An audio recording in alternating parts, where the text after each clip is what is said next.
Food. We all love it, we need it, and then we eat it. And then, of course, we poop it.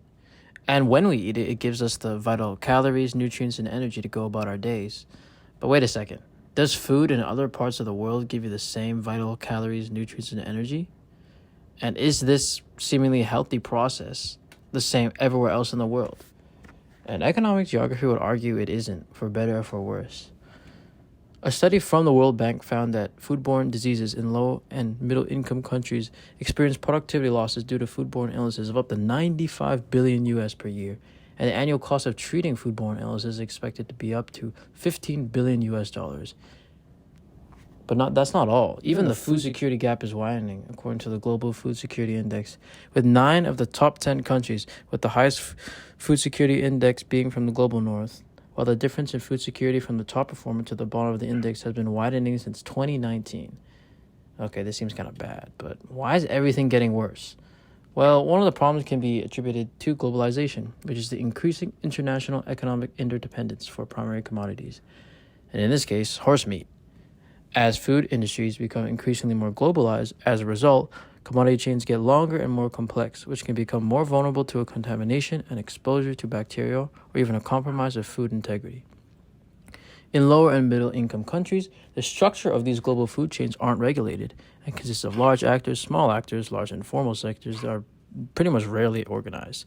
And this pretty much results in a tangled mess of informal food producers that are difficult to monitor, and large conglomerates with clear incentives to ignore loosely enforced food regulations. You can see even shifts in consumer habits in countries like Indonesia that go from traditional subsistence markets with local production to see these super massive global production that leads to increased food waste and harmful chemicals released into the atmosphere. And climate change is also beginning to affect food safety and crop yields, affecting the quality and supply of these low-income communities and farmers that rely on the crop for a living. And so these problems are kind of shown through the data that's been compiled over a lack of improving market outcomes related to food. And now people are asking, and the question kind of starts to appear, and we think, does government intervention actually improve food and health-related market outcomes? And the answer is, well, it's kind of complicated. Government intervention through enforcing these super stringent standards of food production and quality is what you think is a pretty rational thing to do in order to tighten up food security in predominantly formal food market countries. But these lower and middle income countries don't have these giant supermarkets and locally protected farmers that countries like Canada and the US and the European Union have. Take Indonesia, for example, where vegetables can be transported around by tukang sayur, or a vegetable man that buys vegetables and resells them, or pasar, which is a traditional market for fresh vegetables.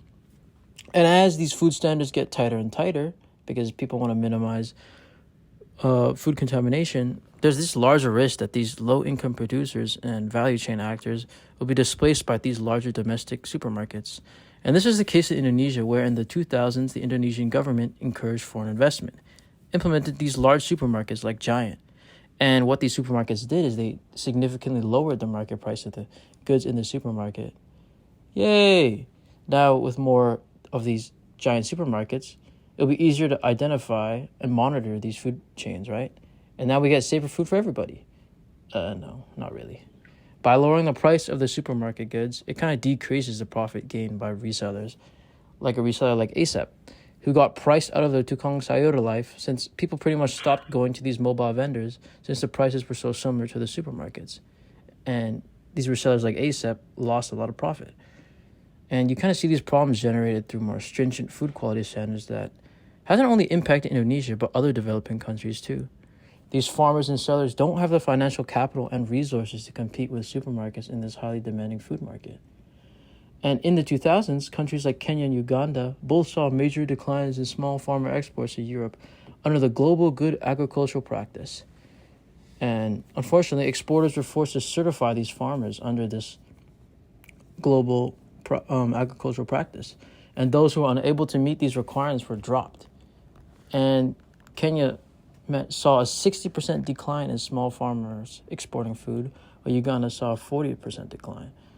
So this is it, right? Governments across the world suck, clearly can't make decisions, and should leave the markets to just figure out how to make safer, sustainable food that benefits the people who grow it and the people who consume it. I think by now you probably know what I'm going to say. It's kind of complicated. While there definitely are negative effects of government intervention in the food and health-related market outcomes, there actually has been some pretty positive ones too. Like in Malawi, maize farmers were struggling to make profits due to climate change. That was pretty much messing up their crop yield. But the improved seed was way too expensive for the maize farmers in the markets and their declining profits, let alone the risk it might be if the seed just doesn't work.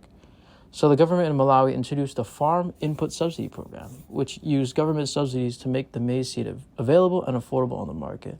The study found that the availability of the affordable maize seed improved the livelihood of the farmers and allowed the farmers to experiment and observe benefits on their own farms, lowering the risk or cost benefit since the market priced them out of their affordable seeds. Chinese government and policymakers use a similar approach too, implementing policy subsidies that subsidize supplies, equipment, and other services for farmers in order to encourage them to adopt more sustainable agricultural practices that increase food safety and prevented overuse of the land. A study found that these programs assisted the farmers in reducing expected costs and the potential risk of adopting these SAPs and the supplies, equipment, and services for the farmers, and that the government support for these policies played a key role in increased intensity of a farmer adopting these SAPs. So what's the point here? Do we burn down the government? Do we let it do what it wants? The government has the potential to implement policies that can improve farmer livelihoods and adapt to the sudden shocks that can occur in this global food chain. But we also see that a lack of proper economic protection for smaller actors in the global food chain can negatively impact the lives of farmers, vendors, and consumers who depend on these actors. And so whether or not the government intervenes in the health of food market, it's imperative that if it does, it implements policies that can improve small-scale actors and their ability to adapt to a massive commodity chain. This way, it can reduce the negative externalities of these stringent food policies, and we can guide the world toward more safer food for everybody.